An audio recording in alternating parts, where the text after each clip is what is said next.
Hello guys, today we are discussing computer network part 4. I have already discussed 3 parts of computer network for class 12th. So in this video we are discussed network protocols, email protocols, what is the protocols, use of protocols, everything related to network protocol we are discussed in this video. So guys, you are active and watch the complete video. So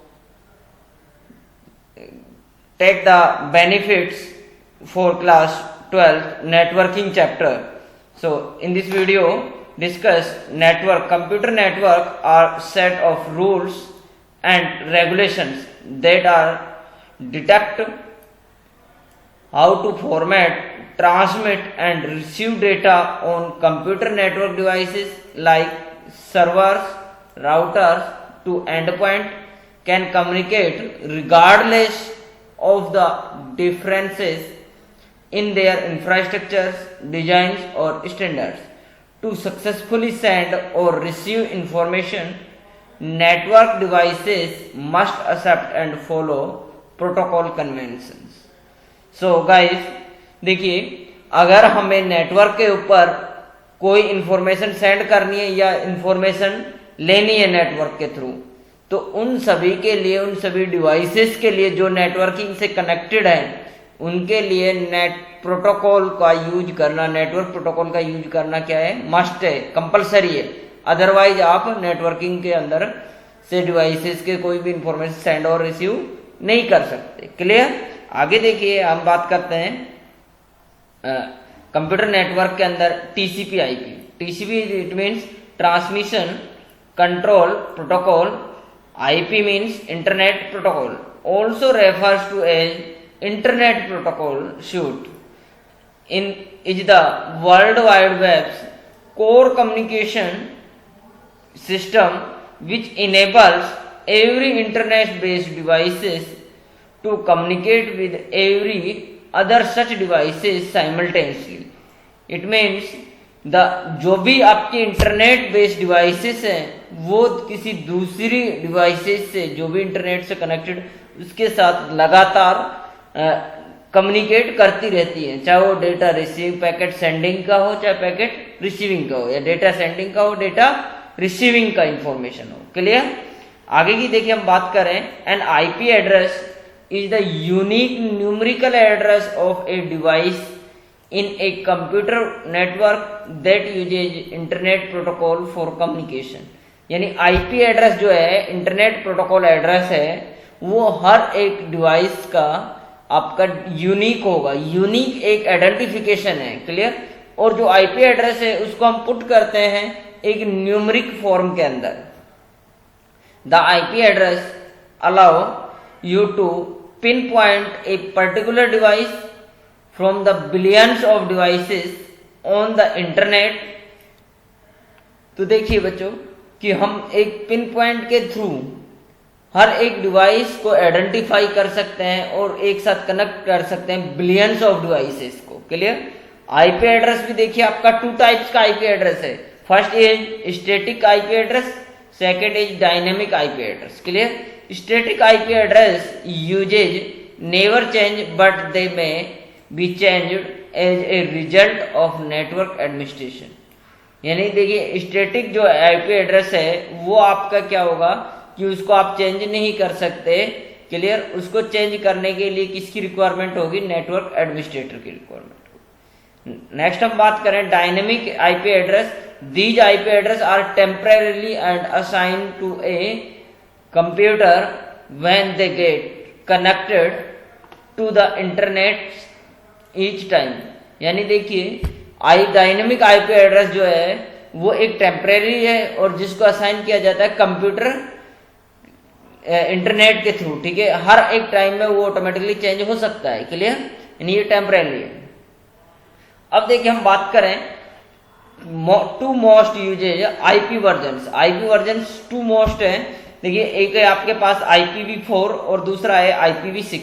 IPv4 is a 32 bit IP address IPv6 is 128-bit IP address. IPv4 is a numerical address and its binary bits are separated by a dot. IPv6 is an alphanumeric address whose binary bits are separated by a column. यानी दोनों के अंदर difference है। अब देखिए, अभी जो last year computer science PGT lecturer का जो एग्जाम हुआ था उसमें पूछा गया था कि how many bits located by IPv6, तो इसका करेक्ट आंसर था 128। क्लियर। अब देखिए ये सारा आपको कहां से मिलेगा, इसके लिए देखिए आपको बच्चों यूज करना है। इधर से देखिए इसका ये देखिए राइट हैंड कॉर्नर में आपका जो नेटवर्क कनेक्ट को है आइकन है, उसके ऊपर आपको डबल क्लिक करना है। डबल क्लिक करेंगे देखिए आपके पास ये कनेक्टेड है। क्लियर। इस इधर देखिए open network and sharing system पे आप क्लिक करेंगे। देन देखिए आपके पास जो इधर आप राइट क्लिक करेंगे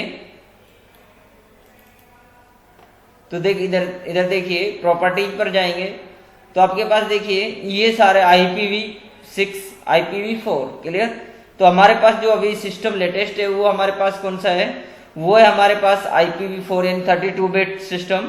डबल क्लिक करेंगे इसके ऊपर तो आपको देखिए अभी ये जो automatically that is the dynamic. Clear. अभी इसके ऊपर जो भी एड्रेस है वो डायनामिकल है। अगर इसके ऊपर देखिए हम यूज मैनुअली कर देते हैं तो ये आपके पास क्या हो जाएगा, स्टैटिक एड्रेस हो जाएगा। क्लियर। आगे देखिए नेक्स्ट वीडियो के अंदर में आप देखिए कुछ और हमारे पास TCP/IP से रिलेटेड कुछ हायर एप्लीकेशंस हैं, many higher level apps that e-commerce business needs to be familiar and utilize and are built on TCP/IP। यानी जो भी देखिए ई कॉमर्स रिलेटेड यानी हायर लेवल एप्लीकेशंस हैं वो आपकी TCP/IP के ऊपर यूटिलाइज होते हैं। जैसे देखिए और हम प्रोटोकॉल की बात करें तो FTP file transfer protocol. FTP means file transfer protocol. This protocol is used to transfer the file in one location to another location through the packets। HTTP hypertext transfer protocol। HTTP hypertext transfer protocol telnet which enable login on computers from remote location। Telnet का use होता है कि आप जैसे login ID और password जो भी आप असाइन कर रहे हैं रिमोट लोकेशन के सर्वर्स को आप यूज कर, जैसे ईमेल आईडी है। क्लियर। तो ईमेल के ऊपर आपको कोई भी लॉगिन आईडी पासवर्ड यूज करते हैं, इंटरनेट बैंकिंग है, उसके लिए आपको रिक्वायरमेंट होगी किसकी, टेलनेट प्रोटोकॉल की। Clear. SMTP simple mail transfer protocol. देखिए हिस्ट्री ऑफ FTP और file transfer protocol is one of the standard internet protocol used to transfer data files between a client FTP client and FTP server over a computer network। It was developed in the early 1970s by Abhay Bhushan IIT Kanpur. ये जो देखिए FTP को जो develop किया था 1970s के अंदर, अभय भूषण नाम के एक हमारे एलुमनी थे IIT कानपुर से। कानपुर इंडिया के अंदर आता है। Clear. While he was a student at MIT, FTP was initially created to allow for the secure transfer of files between server and host computer over the ARPANET network control program। Nowadays it is being used for uploading files on web server after non-anonymous। FTP means username and password available with you। Downloading is possible as anonymous FTP, no password is required। FTP is available in two mode। Next mode FTP where user have to give command in the text form and GUI FTP graphical interaction is possible। देखिए बच्चों ये आपके पास एक server है और एक FTP client, इन दोनों के बीच में अगर आपका जो भी ट्रांसफर हो रहा है इंफॉर्मेशन, ठीक है, तो उसके लिए जो रिक्वायरमेंट प्रोटोकॉल है, रिक्वायर्ड प्रोटोकॉल है, वो है that is a FTP protocol. Clear. Next protocol is PPP, point to point protocol is an open standard protocol that is mostly used to provide connection over point to point serial links. यानी देखिए point to point protocol का use होता है कि एक connection को establish करना, clear, एक डिवाइस के लिए कनेक्शन प्रोवाइड करना हर एक लिंक तक के लिए। The main purpose of PPP is to transport layer 3 packet over a data link layer. Point to point link PPP can configure on acronymous serial connection like plain old telephone devices, dial-up के अंदर हम use करते हैं asynchronous. Synchronous का use है synchronous serial connection like integrated services for digital network ISDN, integrated service for digital network और point to point leased line. PPP consists of two sub-protocols: Link Control Protocol (LCP), set up and negotiate control option on the data link layer (OSI) layer. After finishing setting up the link, it uses NCP. NCP means Network Control Protocol. Negotiate optional configuration parameters and facilitates for the network layer OSI. Before a PPP connection is established, and the link must go through 3 phases for session establish. यानी देखिए PPP connection को establish करने के लिए आपको 3 phases है। First one is link establish phase. In this phase each PPP device send LCP यानी link control protocol packet to configure and test the data link. यानी फर्स्ट में आपको क्या करना है, लिंक को इस्टेब्लिश करने के लिए LCP के थ्रू पैकेट्स कॉन्फ़िगर करने हैं कि डेटा जो आपका लिंक है, डेटा लिंक है, वो टेस्ट करने के लिए, क्लियर, वो सही है या नहीं है। Second is authentication phase. ये ऑप्शनल भी होता है authentication phase. If authentication is established enabled, either PAP, CHAP will be used. PAP and CHAP are two authentication protocol used in PP. ये दोनों की फुल फॉर्म अभी मैं थोड़ी देर में आपको नीचे बताता हूँ।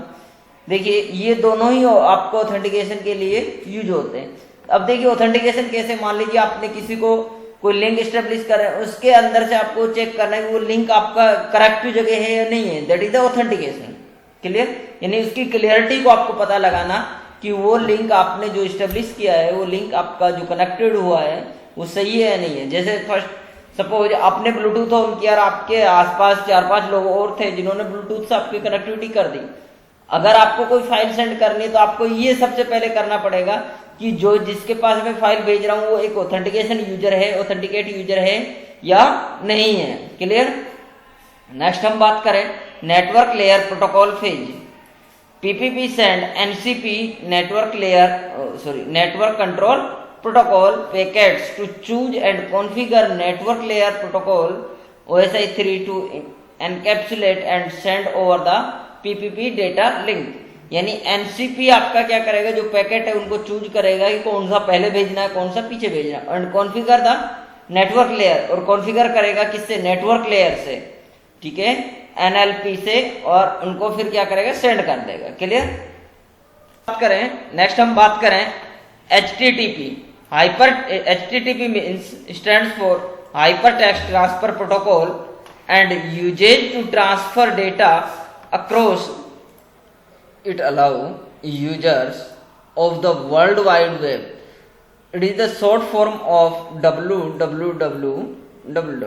Clear? To exchange information found on web pages. यानी वेब पेजेज के ऊपर एक्सचेंज को, मतलब इंफॉर्मेशन को एक्सचेंज करना। क्लियर। कि human readable to binary, binary to human readable, इस टाइप से जो भी चेंजेज रहते हैं वो चेंज करना। Clear. When accessing any web page entering HTTP। देखिए बच्चों, इधर आपको मिल रहा है HTTP, एक और आपको मिलता है जैसे बैंक वगैरह के आप साइट खोलते हैं उन पर आपको मिलता है HTTPS:/ और फिर वो वेब URL। क्लियर, ये वेबसाइट। तो देखिए HTTP और HTTPS के अंदर के हम डिफरेंस की बात करें तो HTTPS जो यहाँ लगा हुआ है that is the secure. Clear, जिस भी आप वेबसाइट को ओपन कर रहे हैं जिस पर S लगा हुआ है वो वेबसाइट क्या है, एक सिक्योर वेबसाइट है, यानी इसके ऊपर सिक्योरिटी टैग्स लगाए हुए हैं। क्लियर, और ओनली HTTP लिखा हुआ है तो that is the general website. Clear, in front of the address tell the browser to communicate over HTTP। Clear, how it work, कैसे वर्क करेगा, it is a connectionless text based protocol. यानी HTTP क्या है, एक connectionless है, text based protocol है, यानी text के ऊपर वर्क करता है। Client web browser send request through request object of HTTP to web servers for web pages, image etcetera. Web server respond according through response object of HTTP alter this cycle. The connection between client and server across the internet is disconnected. A new connection must be made to for exchange request, means for each web page।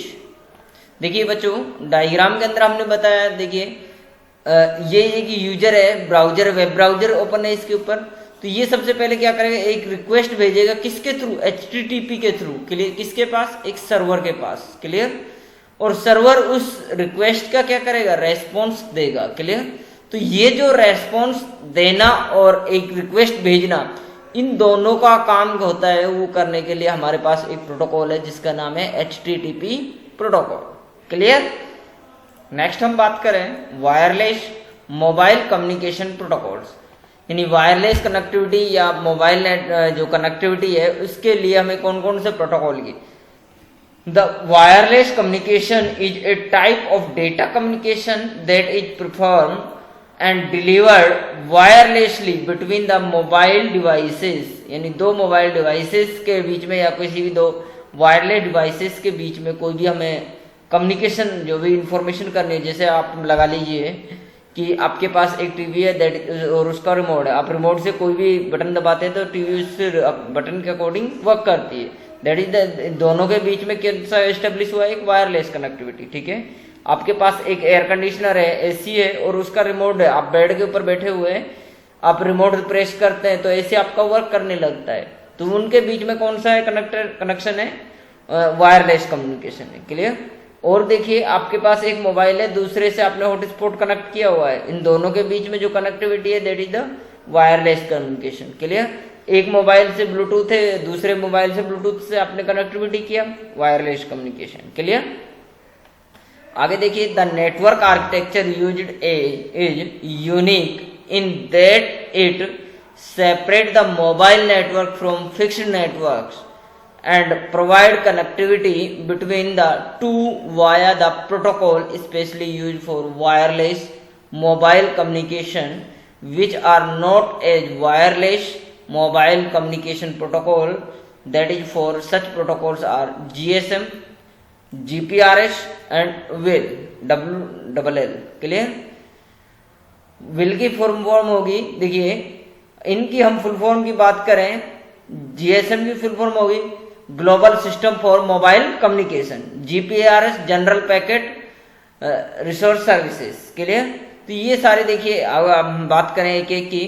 Global system for mobile communication is a standard developed by the European telecommunication standard institute for 2G cellular networks for mobile phones. देखिए GSM का जब starting में जब use हुआ था वो 2G के लिए हुआ था, और एक यूरोप की कंपनी थी जिसने का नाम था यूरोपियन टेलीकम्युनिकेशन स्टैंडर्ड इंस्टीट्यूट, इसने इसको डेवलप किया था। Clear, it initially started as a circuit switching network but later packet switching was implemented after integration general packet radio services.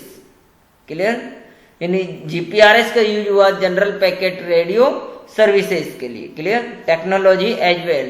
The widely use GSM frequency bands are 900 megahertz to 1800 megahertz. यानी जो इसकी frequency होती है, bandwidth होती है, वो 900 megahertz से 1800 megahertz के बीच में होती है. GSM mobile uses SIM card. जो हम देखिए मोबाइल के अंदर सिम कार्ड का यूज करते हैं वो हमारी जीएसएम टाइप की होती है. क्लियर? एक सीडीएमए टाइप की और सिम कार्ड होती है हमारे पास. जो सीडीएमए का यूज क्या है कि मान लो जिस सिस्टम के लिए आपने उसको परचेज किया है वो उसी सिस्टम के ऊपर वर्क कर सकती है. क्लियर? जैसे आपने देखा होगा रिलायंस के पहले हमारे पास फोन थे. क्लियर? या जियो का भी हमारे पास फोन चल रहे हैं जिनमें जियो की सिम डलती है. क्लियर? दूसरी सिम नहीं डल सकती. तो वो हमारे पास क्या है कि हमारे पास वो सीडीएम है. क्लियर? और जिनके अंदर हम कोई भी सिम चेंज कर सकते हैं. जैसे आपके पास वीवो है, क्लियर, रियलमी है, नोकिया है, एमआई है, ये सारे फोन्स हमारे पास कैसे हैं, इनके अंदर कोई भी आप सिम डाल सकते हैं. एयरटेल की डाल सकते हैं, वोडाफोन की डाल सकते हैं, बीएसएनएल की सिम इसके अंदर डाल सकते हैं आप. क्लियर? तो ये सारी सिम हम इनके अंदर डाल सकते हैं. तो that is the GSM services. और सिम की हम फुल फॉर्म की बात करें, SIM card means subscriber identity module card. It is A टिनी portable memory chip that stores information about you as a cell phone user. On it there is a 17-digit code that designates its country code of origin, the system carrier and a unique user ID. यानी एक SIM card के ऊपर 17 digit code होते हैं. First जो आपको identify करता है आपके कंट्री कोड को. जैसे इंडिया का कंट्री कोड क्या है, आपका मोबाइल कंट्री कोड की हम बात करें +91. क्लियर? तो +91 आपको आइडेंटिफाई करेगा, that is the Indian code. Clear? बचे हुए जो कोड है आपके सिस्टम कैरियर और यूनिक यूजर आईडी, ये सारे आपके कोड होते हैं एक सिम मॉड्यूलर के ऊपर. जीपीआरएस की अब हम बात करें तो जीपीआरएस का मतलब था general packet radio services in GSM cell phone system that there will always be ideal radio capacity which is not being used and it stay unused until other cell phone users decide to make phone calls. GPRS uses this ideal radio capacity to establish a data network to be used for data transmission. यानी देखिए जो आपकी GPRS है वो आपको एक ideal radio frequency establish करता है. किसके लिए? आपके डेटा का ट्रांसमिशन के लिए और आपकी फोन कॉल्स के लिए. क्लियर? जैसे देखिए मैंने इधर आपको दिखाया हुआ है, ये एक क्या है, आपका एक एंटीना है और ये आपका एक सेलुलर फोन है. इन दोनों के बीच में एक रेज के थ्रू इनके कनेक्टिविटी होगी. क्लियर? और ये जो आपके पास एंटीना है ये आपका कनेक्ट होगा किससे? एक इंटरनेट से. क्लियर? और इनके बीच में जो इंटरनेट और इस डिवाइस के बीच में जो डिवाइसेस लगी हुई होती हैं उनको हम बोलते हैं SGSN और GGSN. क्लियर? तो ये आपके पास डिवाइसेस होती हैं. SGIN की हम N की बात करें तो gateway GPRS support node, gateway GPRS support node. और दूसरा हम बात करें serving GPRS support node. Clear? Are two major components for GPRS network. ये दो मेजर कंपोनेंट्स हैं जो एक जीपीआरएस के लिए एस्टेब्लिश है. GGSN converts incoming data traffic from mobile user and forward it to the relevant network. यानी देखिए GGN तो क्या करता है, जो आपके पास इनकमिंग डेटा ट्रैफिक है, क्लियर, उसको मोबाइल यूजर का उसको एक्सेप्ट करता है और फॉरवर्ड कर देता है रिलेवेंट यूजर के पास में. क्लियर? नेक्स्ट देखिए, और वॉइस वर्स यानी इसका रिवर्स भी, the serving GPRS support node यानी SGSN to keep mobile user connected to the internet और IP बेस्ड एप्लीकेशन। यानी ये SGSN आपका क्या करता है, मोबाइल यूजर को कनेक्ट करता है और IP एड्रेस के लिए IP एड्रेस के थ्रू और नेटवर्क को स्टेब्लिश करता है आगे के लिए। क्लियर। हम देखिए मोबाइल नेट कम्युनिकेशन नेटवर्क की हम बात कर रहे, प्रोटोकॉल्स की बात कर रहे थे। Last is WLL, wireless local loop. Initially, the telephones were connected via copper cable, but with WIL protocol, telephones with WIL supports can be used while roaming. When somebody calls from WLL to another person, the base transceiver accepts the signal and sends it to the base station control. The controller decodes them according to given code and send to the base station manager, which send it to telephone exchange. This get back to a specific customer on the same route via different ट्रांसरिसीवर। अब देखिए WLL की हम बात करें तो इसका use होता है जैसे हमने कोई फोन कॉल किया, मान लीजिए देखिए इधर से आपने फोन कॉल किया, इसके पास गया, आपका जो एंटीना है इधर से इस आपके पास ये कंट्रोलर के पास गया और कंट्रोलर इसको भेजेगा टेलीफोन एक्सचेंज पर। टेलीफोन एक्सचेंज के थ्रू ये दोबारा किसके पास जाएगा, रिसीवर एंटीना के पास में, और दोबारा से रिसीव हो जाएगा इस टाइप से। क्लियर। ये सारा रिसीविंग। तो WLL इस टाइप से वर्क करता है। जैसे मान लीजिए सपोज आपने कोई, देखिए आपका एक मोबाइल फोन है। क्लियर। ये आपका एक मोबाइल फोन इस एंटीना से कनेक्टेड है। Clear.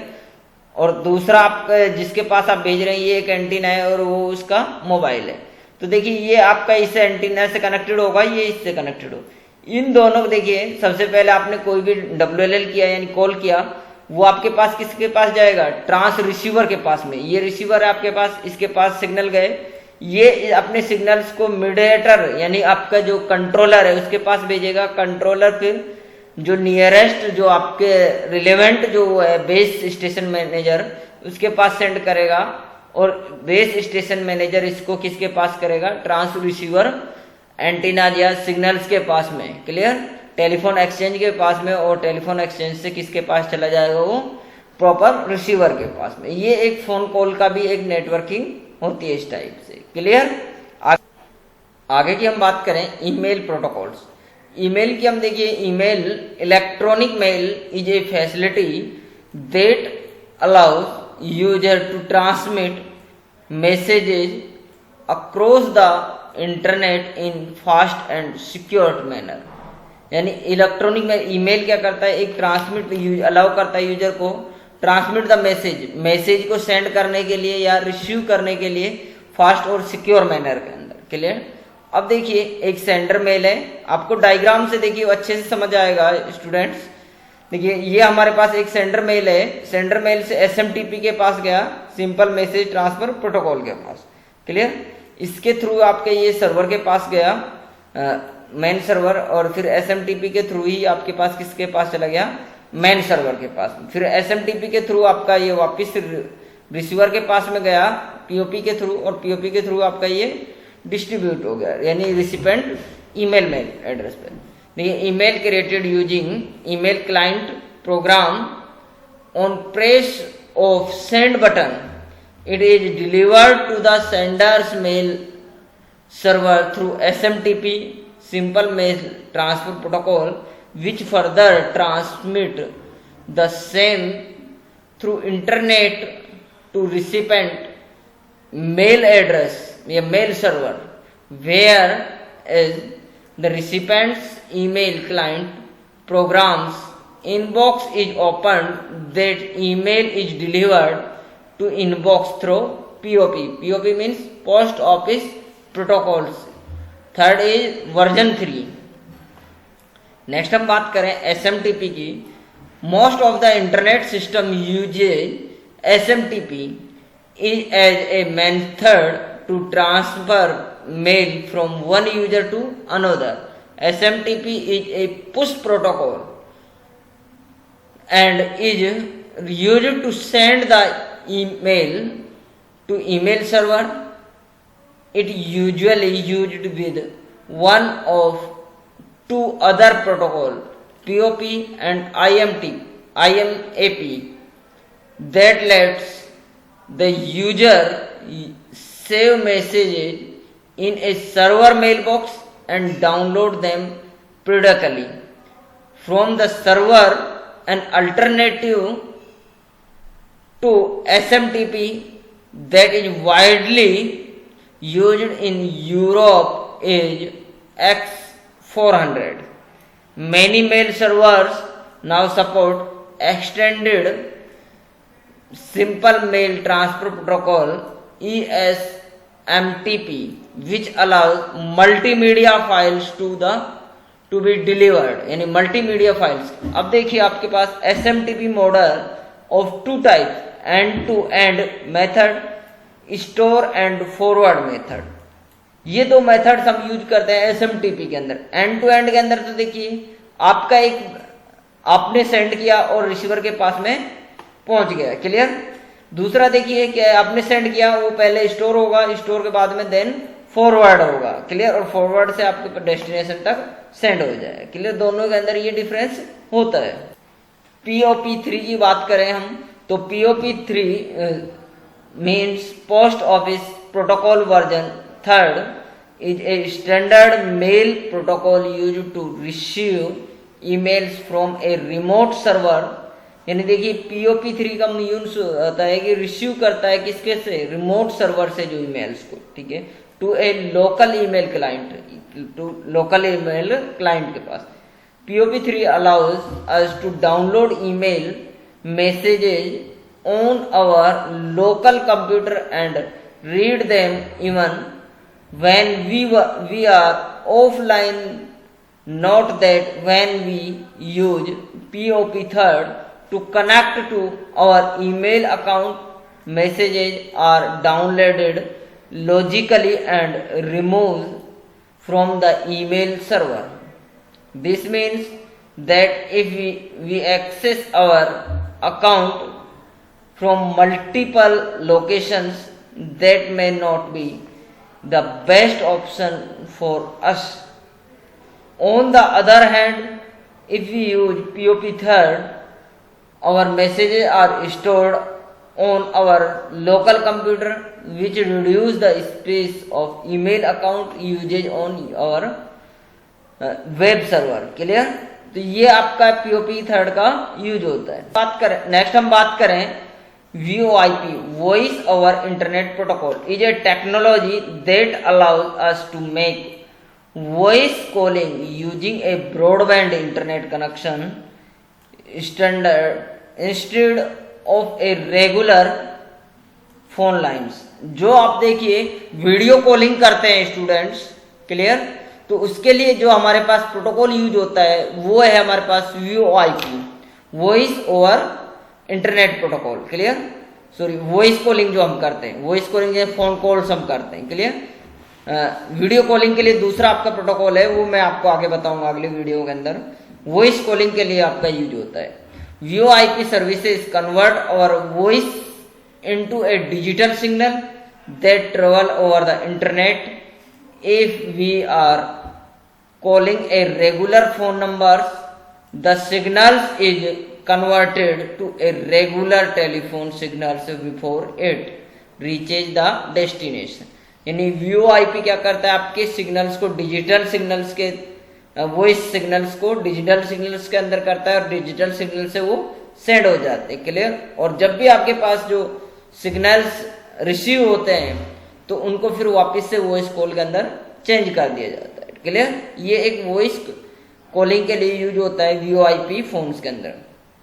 In addition wireless hot spots in locations such as airports, parks, cafes allow us to connect to the internet and mesh enable us to use VoIP server wirelessly।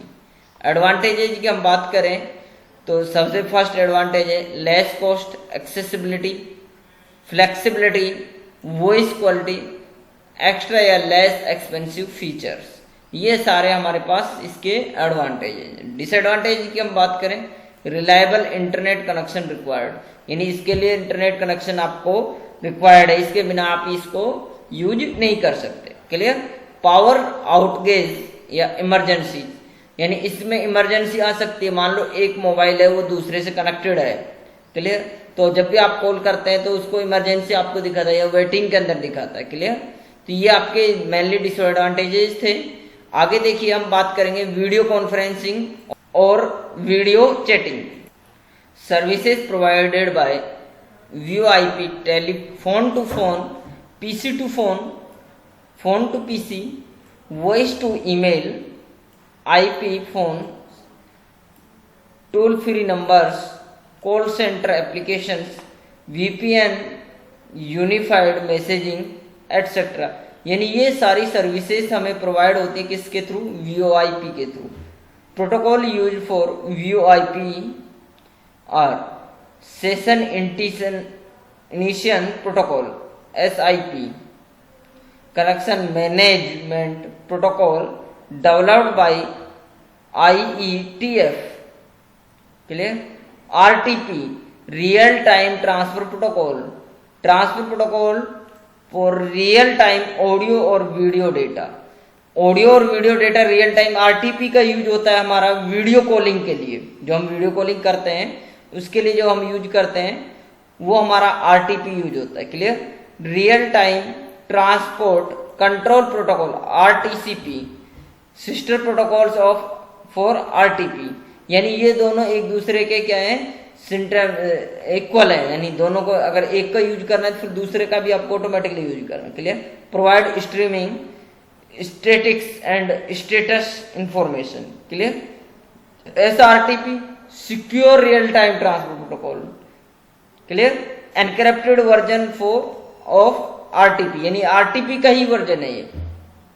Next हम बात करें SDP, session description protocol, file format use principally by SIP to describe VoIP connections. Clear. आज के video के लिए इतना ही, क्योंकि video हमारा लेंथी होता जा रहा है।